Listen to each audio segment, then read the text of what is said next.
Hello students, आप सभी का एक बार फिर से स्वागत है आपके अपने यूट्यूब चैनल पे। बच्चों, आज हम क्लास 11th की जो हमारी इकोनॉमिक्स की सपोर्ट मटेरियल है, इसकी फर्स्ट चैप्टर को पढ़ने जा रहे हैं। बच्चों, फर्स्ट चैप्टर जो हमारा, जिसका नाम है सांख्यिकी स्टैटिक्स की जो हमारा बुक है, उसका नाम है बच्चों परिचय। क्या बच्चों? परिचय। तो देखिए, हमारा ये इस पेज के ऊपर फर्स्ट पेज जो है, इसमें थोड़ी सी डायग्राम बनी हुई है। देखिए क्या लिखा हुआ है, अर्थशास्त्र एक तरफ लिखा हुआ है, अर्थशास्त्र मतलब इकोनॉमिक्स। अर्थशास्त्र क्या है? समस्या। अर्थशास्त्र की जो समस्या उसको संख्यात्मक रूप से हम अध्ययन करते हैं, वो कहलाता है हमारा सांख्यिकी। ठीक है। तो जो सांख्यिकी है वो क्या है बच्चों? ये एरो दिखा रहा है, मतलब समस्याओं से संबंधित तथ्य जो हमारा अर्थशास्त्र है। ठीक है बच्चों।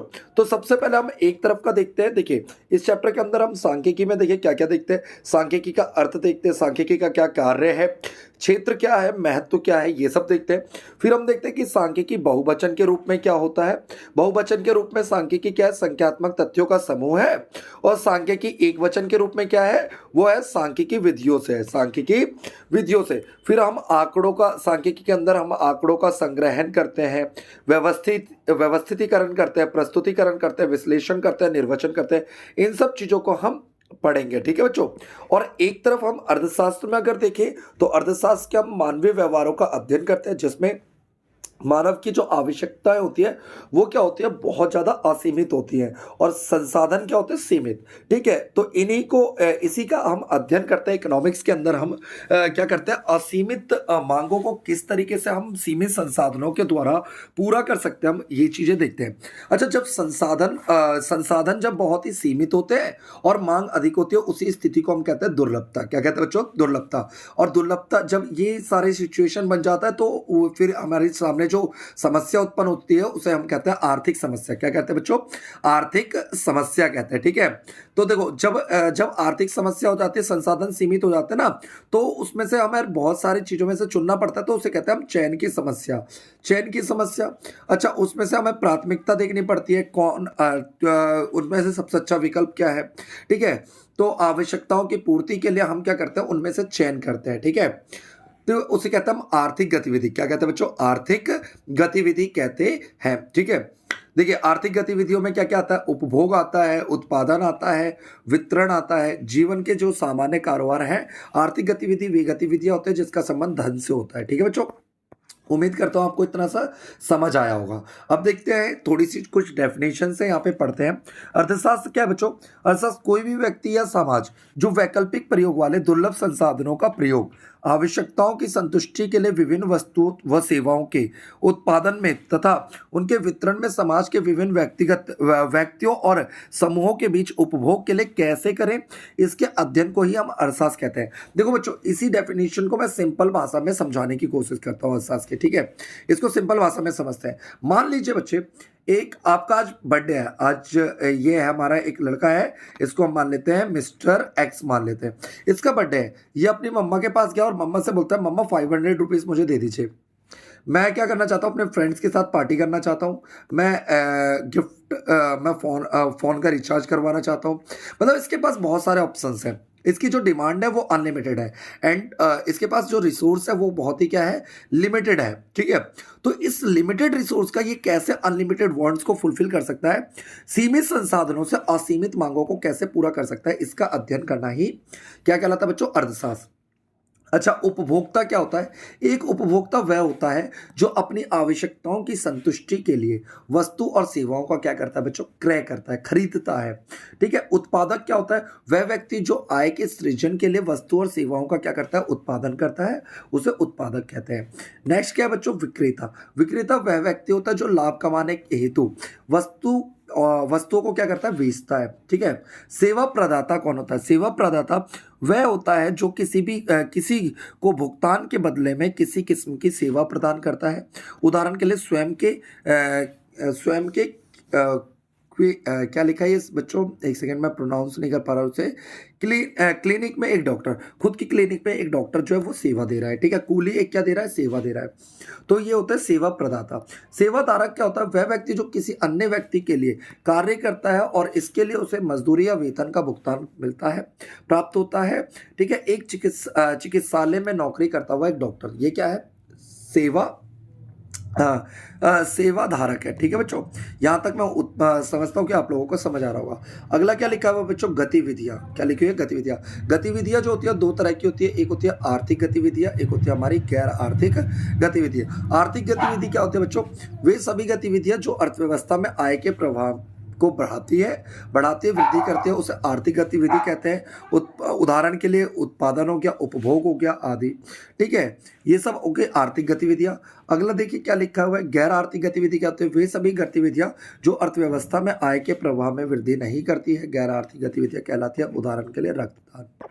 ठीक है बच्चों, अगला क्या लिखा है हेडिंग, दुर्लभता। दुर्लभता से क्या अभिप्राय है, उस अवस्था से है जिसमें किसी वस्तु सेवा या संसाधन की पूर्ति उसकी मांग की तुलना में कम होती है। ठीक है, उसे दुर्लभता कहते हैं। बच्चों आगे देखिए, आर्थिक समस्या, ये इंपॉर्टेंट है बच्चों। आर्थिक समस्या क्या होती है, जब असीमित मांग होती है, सीमित संसाधन होते हैं और संसाधनों का कैसा प्रयोग होता है, वैकल्पिक प्रयोग होता है। ठीक है, आगे देखते हैं बच्चों, सांख्यिकी। सांख्यिकी क्या है, सांख्यिकी की दो अर्थ दो रूप से हम क्या कर सकते हैं, परिभाषित। सांख्यिकी को हम दो तरीके से क्या कर सकते हैं बच्चों, परिभाषित कर सकते हैं। सांख्यिकी जो होती है हमारी, वो एक वचन के रूप में भी होती है और सांख्यिकी बहुवचन के रूप में भी होती है। ठीक है, एक वचन के रूप में सांख्यिकी, एक वचन के रूप में सांख्यिकी वह विज्ञान है जो किसी विषय पर प्रकाश डालने के उद्देश्य से संग्रह किए गए आंकड़े को संग्रह करती है, वर्गीकृत करती है, प्रदर्शित करती है, तुलना योग्य बनाती है, इनका विवेचन करती है। ठीक है बच्चों, वो तो होता है हमारा एक वचन। बहुवचन के रूप में सांख्यिकी क्या होती है, बहुवचन के रूप में सांख्यिकी का अभिप्राय संख्यात्मक तथ्य समूहों से है जिन्हें हम एक दूसरे से संबंधित रूप से प्रस्तुत कर सकते हैं, जो पर्याप्त सीमा तक अनेक प्रकार के कारणों से क्या होते हैं, प्रभावित होते हैं, उसे हम कहते हैं बहुवचन सांख्यिकी। देखिए बच्चों, बहुवचन सांख्यिकी की विशेषता है, पहली विशेषता क्या, तथ्यों का समूह होता है। सेकंड क्या है, संख्यात्मक रूप में व्यक्त होता है। तीसरा, एक व्यवस्थित तरीके से एकत्रित किया गया होता है और एक पूर्व निर्धारित उद्देश्य के लिए एकत्रित किया जाता है। पांचवा बच्चों, सटीकता का उचित स्तर होता है इसमें। छठा बच्चों, तुलना के लिए एक दूसरे से संबंध में रखे जाने योग्य होते हैं। सेवेंथ क्या बच्चों, विभिन्न कारणों से प्रभावित होता है। ठीक है, नेक्स्ट देखते हैं बच्चों, सांख्यिकी के कार्य। पहला कार्य क्या है, जटिल तथ्यों को सरल और संक्षिप्त बनाता है। सांख्यिकी तथ्यों को निश्चित स्वरूप में क्या करता है, प्रस्तुत करता है। नीति निर्माण में सहायता करता है, पूर्व अनुमान में सहायता करता है, तथ्यों की तुलना करता है, व्यक्तिगत ज्ञान और अनुभवों को बढ़ाता है, विभिन्न आर्थिक कारकों के मध्य संबंध ज्ञात करता है। तो ये हमारे बच्चों सांख्यिकी के कार्य हो गए। क्या हो गए बच्चों, सांख्यिकी के कार्य। ठीक है, अब देखिए अर्थशास्त्र में सांख्यिकी का महत्व क्या है। पहला महत्व क्या कह रहा है, ये वेरी वेरी इंपॉर्टेंट है बच्चों। अर्थशास्त्र की प्रत्येक शाखा अपने विभिन्न आर्थिक सिद्धांतों को सिद्ध करने के लिए सांख्यिकी की सहायता लेता है।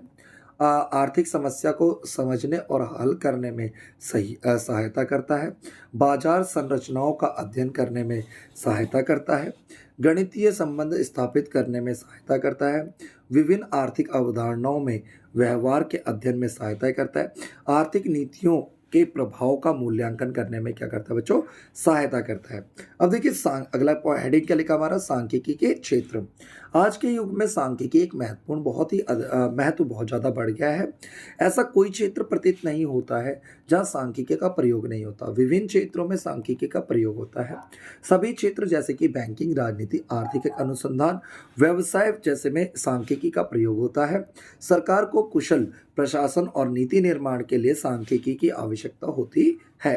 ठीक है बच्चों, अगला क्या लिखा है बच्चों, सांख्यिकी की सीमाएं। सांख्यिकी की सीमाएं, पहली सीमा क्या है, ये भी बच्चों 6 मार्क्स का क्वेश्चन आता है आपके पेपर में, इसे भी अच्छे से पढ़ लीजिएगा। सांख्यिकी की सीमाएं क्या है, पहला गुणात्मक घटनाओं को, गुणों का, सांख्यिकी हमें गुणों का अध्ययन करना नहीं सिखाती। ठीक है बच्चों, अगला सेकंड क्या बच्चों, व्यक्तिगत इकाइयों में सरोकार नहीं रखता है, इस समूह में सरोकार करता है। तीसरा है बच्चों, निष्कर्ष केवल औसत सत्य होते हैं, पूर्ण रूप से सत्य नहीं होते हैं।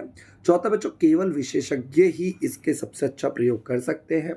फिफ्थ बच्चों, सांख्यिकी आंकड़े एक समान और एक समरूप होने चाहिए। सिक्स्थ बच्चों, सांख्यिकी का दुरुपयोग हो सकता है। ठीक है बच्चों, इस चैप्टर में हमने केवल इसके एक्सप्लेनेशन को पढ़ा है। नेक्स्ट वीडियो में हम इनके क्वेश्चन आंसर कोशिश करेंगे पढ़ने की, और उसके बाद हम बच्चों सेकंड चैप्टर जो हमारा, ठीक है, उसको भी पढ़ने की कोशिश करेंगे। ठीक है बच्चों, इस वीडियो ये कैसी लगी आप हमें कमेंट करके बता सकते हैं। और भी वीडियो देखने के लिए हमारे साथ जुड़ सकते हैं। हमारे यूट्यूब चैनल को सब्सक्राइब करें, लाइक करें। Thank you for watching.